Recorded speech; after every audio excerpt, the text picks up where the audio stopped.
இங்க ஒரு ராஜா இந்த வருஷம் சுத்தமா மழையே இல்ல, அதனால மக்களோட வரிய பாதியா கம்மி பண்ண முடியுமான்னு சொல்லிட்டு ஒரு வெள்ளக்கார ஆபீசர் கிட்ட போய் கேக்குறாரு. அத பத்தி அவங்க பேசிட்டு இருக்கும் போது அவங்க 2 பேரும் சாப்பிடறதுக்காக இப்ப சாப்பிட தந்து வைக்கிறாங்க. பார்த்தா எல்லாமே நான்வெஜ்ஜா இருக்கு. இத பாக்குற ராஜாவும் நான் இதெல்லாம் சாப்பிட மாட்டேன், நான் சுத்த சைவம்னு சொல்லிட்டு சொல்றாரு.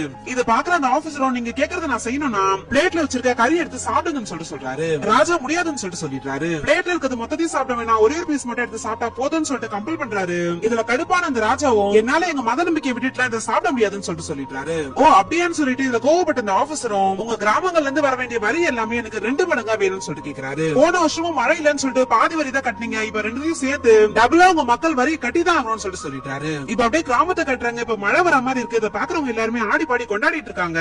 பார்த்தா வந்த மேகம் வந்த மாதிரி இப்ப திரும்ப போயிடுது. இப்ப ராஜா ஆளுங்க வர அந்த ஊருக்குள்ள வந்து போன வருஷம் பாதி வரி தான் கட்டிருக்கீங்க, அதனால 2 மடங்கா வரிய கட்டிதான் ஆகணும்னு சொல்லிட்டு ராஜா உத்தரவு பட்டிருக்காருன்னு சொல்லிட்டு சொல்லிட்டாங்க. இது கேக்குறாங்க மக்கள் எல்லாம் அழ ஆரம்பிச்சிட்டாங்க. இதை பார்க்க நம்ம ஹீரோவும் நம்ம ராஜா கிட்ட போய் பேசி பார்க்கலாம்னு சொல்லிட்டு சில பேரை கூட்டிட்டு போறாரு. ராஜா இருக்கிற இடத்துக்கு போய் பார்த்தா அந்த ஆபீசர் கூட உட்காந்து இப்ப ராஜா சாப்பிட்டு இருக்காரு. இதனால வந்தவங்க அங்க ஆடிட்டு இருக்க விளையாட்டை வேடிக்கை பார்த்துட்டு உட்காந்து இருக்காங்க. அவங்க எல்லாரும் சேர்ந்து கிரிக்கெட் வேடிக்கைப்பாங்க. புதுசா இருக்கேன்னு சொல்லி உட்காந்து பாத்துட்டு இருக்கும் போது இப்ப பால் இவங்க பக்கமா வருது. நம்ம ஹீரோ அந்த பால் எடுத்து பாத்துட்டு இருக்கும் போது அங்க வந்து ஒரு வெள்ளக்காரன் ஹீரோவை அடிக்கிறதுக்காக வரான். இதை பார்க்க நம்ம ஹீரோ அவனை தடுத்து தள்ளி விட்டுறான். இப்ப அங்க நடக்கிற பிரச்சனை ஆபீசரும் பாத்துட்டாரு, அந்த ராஜாவும் பாத்துட்டாரு. இப்ப நம்ம ஹீரோவும் ராஜா கிட்ட கேம்ல இந்த பால திட்டத்துக்கு இவ்வளவு பிரச்சனை பண்றாங்க, ஒரு முட்டாத்தனமான கேம் விளையாடிட்டு இருக்காங்க, இதை போய் நாங்க தடுத்துட போறோமான்னு சொல்லிட்டு கேக்குறாரு. இதை கேட்கிற அந்த வெள்ளக்கார ஆபீசருக்கு பயங்கரமா கோவம் வந்தது.